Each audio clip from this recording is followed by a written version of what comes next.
प्यारे बच्चों, मैं डॉक्टर विशेष कुमार शर्मा, आपका हिंदी शिक्षक, बहुत दिन बाद आज पुनः आपके सम्मुख उपस्थित हूँ। जैसा कि आपको अवगत है, मैं और मेरा परिवार इस समय कोरोना संकट से जूझ रहे थे। मैं, मेरी पत्नी और मेरी बेटी, 3 लोग परिवार में संक्रमित थे। बेटा नेगेटिव था।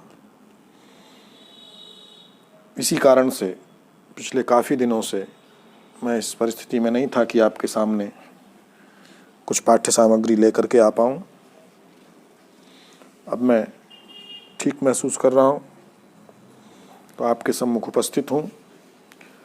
कक्षाएं भी विद्यालय में चलने लगी हैं, लेकिन जैसा कि मैंने जानकारी प्राप्त की है, अभी कक्षाओं में आप लोग उपस्थित नहीं हो रहे हैं।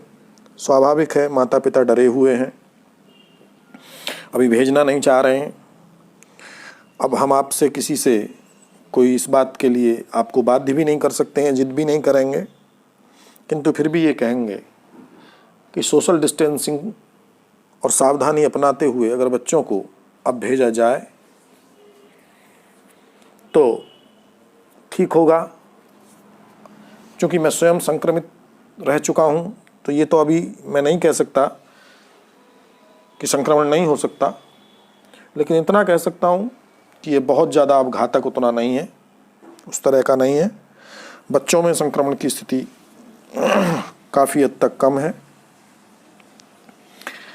तो ये अभिभावकों की इच्छा होगी कि वो भेजें। हम चाहेंगे, मैं भी 31 तारीख को निकल जाऊंगा। 31 के बाद मैं विद्यालय पहुंचना शुरू करूंगा और मैं चाहता हूं तब तक आप इंतज़ार कर लें। उसके बाद आप अपने बच्चों को कक्षा में भेजें, क्योंकि पढ़ाई भी बहुत ज़रूरी है। अब जितना हो पा रही है ऑनलाइन, आप जान रहे हैं वर्चुअल क्लासेस कितनी लग पा रही हैं, किस तरह से लग पा रही हैं। इससे पहले हमने पुरुषोत्तम रामः पाठ पढ़ा था, जो 3 नंबर का पाठ था। 4 नंबर का जो पाठ है आपका सिद्धि मंत्र, वह पाठ्यक्रम से हटा दिया गया है इस वर्ष के लिए। 5वां पाठ बहुत सुंदर पाठ है, महत्वपूर्ण पाठ है जीवन के लिए भी, कक्षा 9 के लिए भी। और मैं तो ये कहूँगा कि कक्षा 9 से ज़्यादा जीवन में समझने, जानने, सीखने की बातें इस पाठ में हैं। संकलित कुछ श्लोक हैं जो सूक्तियों के माध्यम से, सुभाषित के माध्यम से, सुभाषित का अर्थ ही होता है सुंदर भाषित, सुंदर बात। ऐसी का मतलब होता है, सूक्ति का मतलब ये होता है सुंदर उक्ति, सुंदर वचन। तो सुभाषितानि, यह पंचम संख्या का पाठ है। पंचम पाठ है सुभाषितानि, सुंदर वचन, सुंदर उक्तियाँ, सूक्तियाँ, सुभाषित। जैसे आजकल अनमोल वचन, सुंदर वचन वो आते हैं, उस तरह की ही बातें इसमें आपको पढ़ने को मिलेंगी। ध्यान से श्लोक को पढ़ेंगे और शब्द शब्द से उसका अर्थ नोट करते रहेंगे। 2 बार, अगर आपने 1 बार पढ़ेंगे आपको समझ में आ जाएगा। सुनेंगे मेरे ऑडियो के साथ, इस वीडियो के साथ आप पुस्तक देखेंगे, मैं भी श्लोक डालूंगा वैसे उसमें, पर फिर भी आप पुस्तक अपना सामने रख लें, नोट करने में आसानी रहेगी पुस्तक पर। कठिन शब्द का अर्थ या उसको संधि विच्छेद को अगर उसको नोट करना है आपको, तो वो आप आसानी से कर पाएंगे। पहली सूक्ति की ओर चलते हैं। वरमेको गुणी पुत्रो न च मूर्ख शतैरपि। वरमेको गुणी पुत्र, आप भी दोहराएंगे जब आप पढ़ रहे होंगे, कोशिश कीजिएगा। देखिए संस्कृत भाषा है, इसको आप बोलने की कोशिश नहीं करेंगे अगर, तो ये आएगी नहीं आपको। आप इससे दूरी बनाएंगे तो ये आपसे और ज़्यादा दूर हो जाएगी। आप इसके करीब आएंगे तो ये आपके करीब आएगी, तो आपको समझ आएगा। फिर जब आप बोलना ही, अब आप समझिए जिस भाषा को आप बोलना नहीं चाहते, जिसको आप बोलना नहीं सीख सकते, जिसको आप पढ़ना नहीं सीख सकते, आप चाहोगे आप उसे समझ जाओ। कैसे समझ जाओगे भैया? ABCD आती नहीं, आप कहोगे हम तो इंग्लिश में ऐसे लिखेंगे, कैसे होगा? सेम तो संस्कृत को भी जब बोलना धीरे धीरे आप शुरू करेंगे, शुद्ध मन से बोलिए, आपको बोलेगा वरमेको गुणी पुत्रो न च मूर्ख शतैरपि, वरमेको गुणी पुत्रो न च मूर्ख शतैरपि, एकश्चन्द्रस्तमो हन्ति, एकश्चन्द्रस्तमो हन्ति न च तारागणैरपि, एकश्चन्द्रस्तमो हन्ति न च तारागणैरपि। अर्थ करेंगे। इसमें सामान्य अर्थ में आपको बता दूं पहले, इसमें कहा गया है कि पुत्र एक हो पर नेक हो, मूर्ख हो तो 100 भी बेकार। उदाहरण है आपके सामने, पांडव 5 कौरव 100, 100 के 100 मारे गए, 5 के 5 बच गए। तो वरम एको गुणी पुत्रो, अगर गुणवान है तो एक पुत्र वरम, वरम का अर्थ है बेटा यहां श्रेष्ठ। क्या है, आप कक्षा 9th के विद्यार्थी हैं, ध्यान से मन से पढ़ना है आपको। वरम का अर्थ क्या है, श्रेष्ठ। एक का मतलब एक, गुणी का मतलब गुणवान, पुत्र का मतलब पुत्र। अगर किसी के पास एक पुत्र है और वो पुत्र गुणवान है, उसमें अच्छे अच्छे गुण हैं, तो भी क्या है, वरम। वरम का मतलब श्रेष्ठम, तब भी अच्छा है, भला है, बहुत बढ़िया है। एक ही हो, भीड़ लगाने की जरूरत नहीं। और न च मूर्ख शतैरपि, पुत्र 100 हो यानी एक से ज्यादा संख्या में हो, और सब मूर्ख हो, दुष्ट हो, अन्यायी हो, अत्याचारी हो, उद्दंड हो, तब भी न वरम, तो भी वो श्रेष्ठ नहीं, तो भी अच्छा नहीं। क्या कहा, वरम एको गुणी पुत्रो, एका पुत्र गुणी, कैसा पुत्र, एक गुणवान हो। अब एक भी पता चला कि एक ही अंडा, वो भी गंदा। एक का मतलब ये नहीं कि एक है तो अच्छा ही अच्छा होगा। कौन सा वाला एक अच्छा है, जो गुणी है, और जो गुणी नहीं है तो उसके लिए भी कहावत है बन गई हमारे यहाँ कि एक अंडा वो भी गंदा, एक ही है वो भी दुष्ट, वो भी उद्दंड, जैसे कि आजकल बहुत पाए जा रहे हैं अकेले अकेले। तो वरम एको गुणी पुत्रो, एक पुत्र हो लेकिन गुणवान हो तो वरम है, तो श्रेष्ठ है। न च मूर्ख शतैरपि, मूर्ख हो, दुष्ट हो, दंड हो, लेकिन सैकड़ों हो, वो भी न वरम, वो भी श्रेष्ठ नहीं है। उदाहरण देकर समझा रहे हैं, एकश्चंद्रस्तमो हन्ति, रात्रि के अंधकार को एकमात्र चंद्रमा हन्ति मानी समाप्त कर देता है। एकश्चंद्रस्तमो हन्ति, एकमात्र चंद्रमा जिस दिन जिस रात्रि को निकलता है, उस रात्रि के उतनी देर तक के अंधकार को नष्ट कर देता है। और न च तारा गणैरपि, तारे असंख्य संख्या में जिनकी गिनती भी नहीं कर सकते निकलते रहते हैं, लेकिन वो अंधकार को दूर नहीं कर पाते। ऐसे ही गुणवान एक पुत्र हो तो वो भी कुल को बहुत आगे ले जाता है, नाम कर देता है, बढ़ा देता है। और मूर्ख सैकड़ों भी हों तो भी परिवार को नष्ट कर देते हैं, हानि पहुंचा देते हैं। समझते हैं, समझ में आ गया होगा। चलिए अगले श्लोक की तरफ चलते हैं। मनीषिणः सन्, मनीषिणः सन्ति न ते हितैषिणः, बोलेंगे साथ में एक एक लाइन। मनीषिणः सन्ति न ते हितैषिणः, हितैषिणः सन्ति न ते मनीषिणः, हितैषिणः सन्ति न ते मनीषिणः। सुहृच्च विद्वानपि दुर्लभो नृणाम्, सुहृच्च विद्वानपि दुर्लभो नृणाम्, यथौषधं स्वादुहितं च दुर्लभम्, यथौषधं स्वादुहितं च दुर्लभम्। मनीषिणः सन्ति न ते हितैषिणः। अब कह रहे हैं भैया, जीवन में हमें कुछ विद्वानों की आवश्यकता होती है और कुछ हित चिंतकों की आवश्यकता होती है, जो हमारा भला चाहने वाले हो। कई बार क्या होता है, जो लोग विद्वान होते हैं वो हमारा भला नहीं चाहते, और जो हमारा भला चाहने वाले हैं वो विद्वान नहीं होते, और ऐसा स्वाभाविक है। माता पिता आपका भला चाहते हैं, हमारा भला चाहते हैं, लेकिन जरूरी नहीं है कि वो विद्वान भी हो। कई विद्वान ऐसे हो सकते हैं जो विद्वान हैं लेकिन जो विद्वान होंगे वो हो सकता है आपका भला ना चाहते हो। तो ये तो संसार में देखने को मिलता है।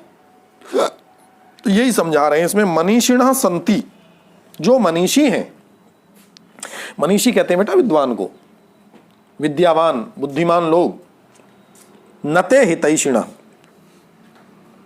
वो हमारे हितैषी नहीं है, हमारा भला नहीं चाहते। ये मनी आपको अपने आसपास दिख जाएंगे ऐसे तमाम विद्वान लोग, बहुत अच्छे लोग जो आपका भला ना चाहते हो। मनीषी होंगे, वो विद्वान हो सकते हैं, ज्ञानवान हो सकते हैं, धनवान हो सकते हैं, विद्यावान हो सकते हैं, लेकिन आपका भला चाहने वाले ना हो। मनीषिणः सन्ति नते हितैषिणः, लेकिन वो हमारे हित चिंतक नहीं है। हितैषिणः सन्ति, ऐसा भी नहीं कि हमारे पास कुछ हितैषी नहीं है, हमारे हित चाहने वाले भी लोग हैं। हितैषिणः सन्ति, हित चाहने वाले लोग हैं। नते मनीषिणः, लेकिन वो मनीषी नहीं है, वो विद्वान नहीं है।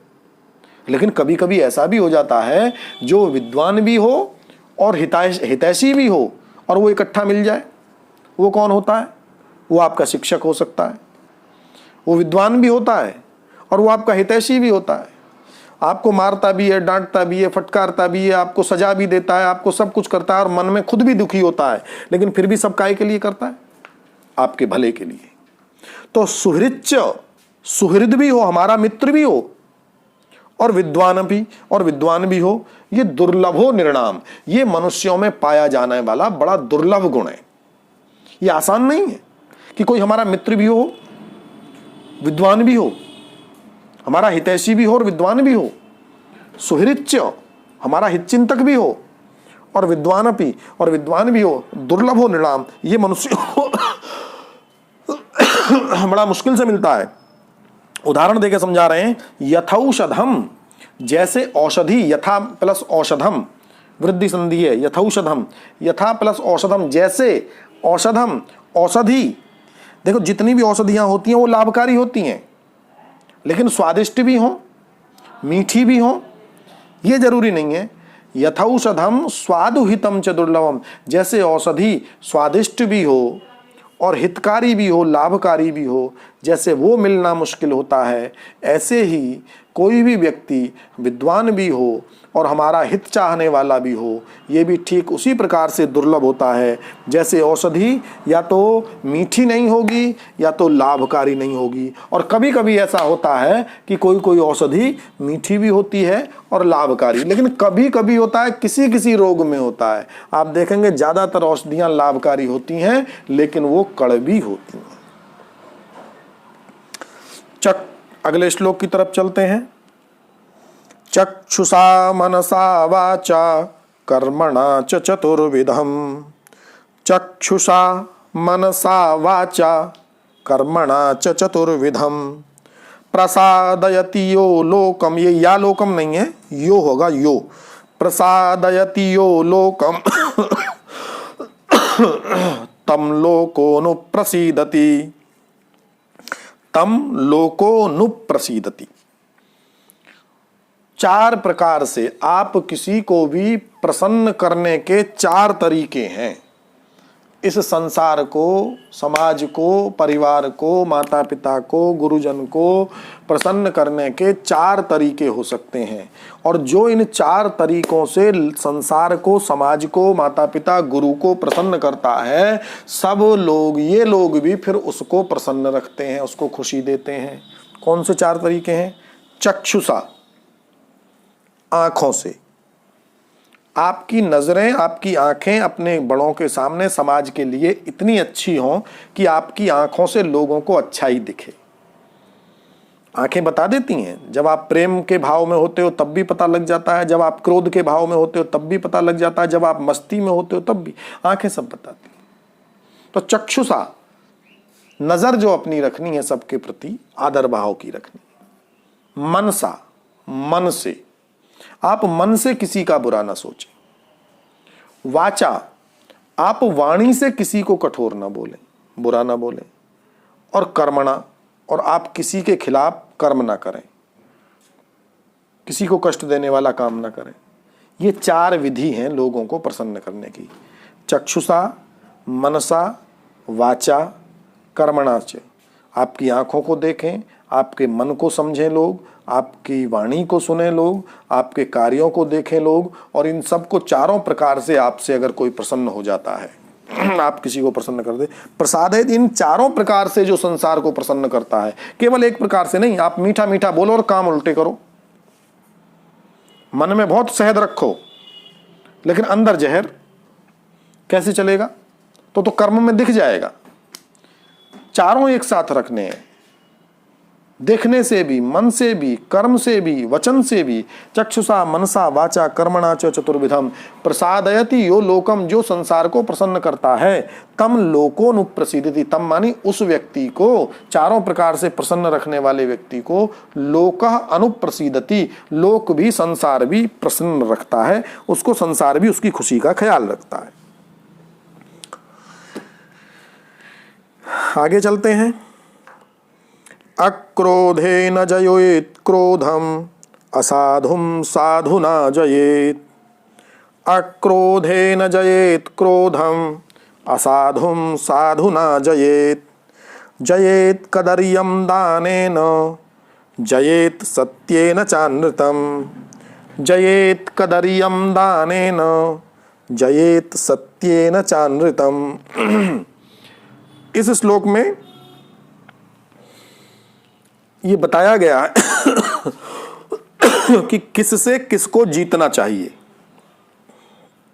इन श्लोकों से बहुत सुंदर सुंदर प्रश्न भी निकलते हैं। तो ये पूछा गया है कि किससे किसको जीतना चाहिए। चार चीजें हैं और चार तरकीबें हैं जिनसे जिनको जीतना चाहिए। अक्रोधेन जयेत क्रोधम। क्रोधम केन जयेत, क्रोध को किससे जीतना चाहिए। अक्रोधेन, अक्रोधेन मतलब शांति से, क्रोध को शांति से जीतना चाहिए। असाधुम साधुना जयेत। असाधु कहते हैं दुष्ट को, दुष्टता को साधुना सज्जनता से जयेत जीतना चाहिए। दुष्ट के साथ दुष्ट बन जाओगे, ठीक नहीं रहेगा, आपका भी व्यक्तित्व खराब हो जाएगा। तो असाधुम साधुना जयेत, दुष्ट को अगर जीतना है तो सज्जनता से जीतने का प्रयास करें। जयेत कदर्यम दानेन। कदर्यम, कदर्य कहते हैं कंजूस को। कोई आपके सामने कंजूस है, आप भी उसके जैसे कंजूस बन जाओगे तो चलेगा नहीं। तो जयेत कदर्यम दानेन, कदर्यम मानी कंजूस को, दानेन जयेत, दान से जीतना चाहिए। और जयेत सत्येन चानृतम। अनृतम कहते हैं बेटा झूठ, अनृतम माने असत्य। असत्यम अनृतम, न ऋतम, ऋत कहते हैं सत्य को और अनृत कहते हैं असत्य को। अनृतम सत्येन जयेत, तो अनृत को सत्य से जीतना चाहिए, असत्य को सत्य से जीतना चाहिए। तो इसमें से प्रश्न बनेगा क्रोधम केन जयेत। क्रोधम केन जयेत, क्रोध को किससे जीतना चाहिए। तो जैसा किस पुस्तक में लिखा है आप वैसा ही उत्तर लिख देंगे। तो क्रोधम अक्रोधेन जयेत। असाधुम केन जयेत, असाधुम साधुना जयेत। कदर्यम केन जयेत, कदर्यम दानेन जयेत। अनृतम केन जयेत, अनृतम सत्येन जयेत। ऐसे करके इसके प्रश्न उत्तर हो जाएंगे। पहला ये 2 पार्ट में वीडियो हो पाएगा। पहला पार्ट यहीं तक समाप्त करते हैं, 1 से 4 श्लोक तक, और 5 से 8 श्लोक तक हम इसका दूसरा पार्ट आपको उपलब्ध कराएंगे।